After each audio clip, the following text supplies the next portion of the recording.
Good afternoon, folks. This is Fred Campos, owner of DFW Website Designers, and this is your 3 business tips in 3 minutes at 3 o'clock.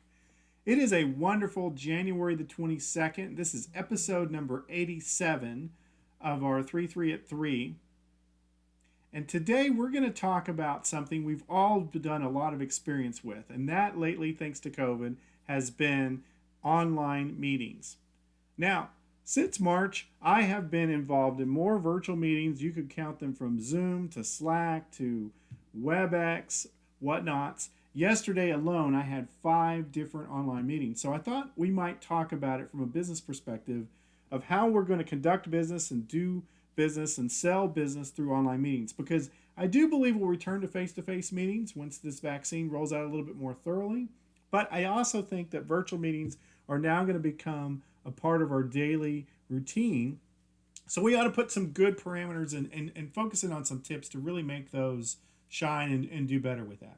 So here are my 3 tips we're going to talk about today.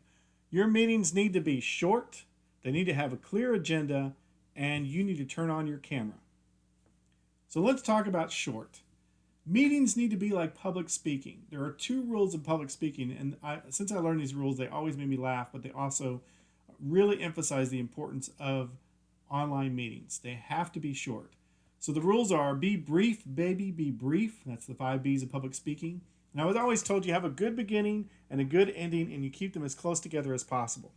No, in all seriousness, we're all involved in too many meetings, so we need to have a very close start time and end time.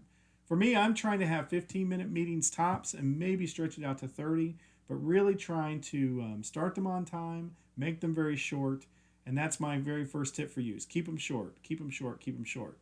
Tip number 2, you have to have a clear, defined agenda. Everybody attending the meeting needs to know exactly what the meeting's about. We're going to start it on time, we're going to jump right into our agenda, we're going to stay on task, and we're going to get them moved off. Unfortunately, you got to realize that your audience is a little bit different in their focus on an online meeting versus in person. They tend to multitask a little bit, and so do you. So what I need you to do is you need to have a very clear agenda when you send out the invite, and you need to stick to it and get to it as fast as possible.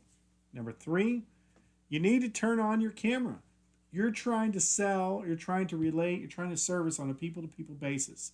Yes, we have to social distance, but there's absolutely no excuse for you not having your camera on, having a clean desk, having a virtual background if need be in your office, keep your kids quiet. Yes, we know you're working from home. There's lots of grace in this, more so than any other time, but you also need to keep it as professional as possible and have a good webcam and microphone if necessary. So those are my tips for you.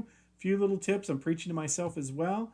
I want you guys to be the best you can be. Of course, be awesome. Now go back to sleep.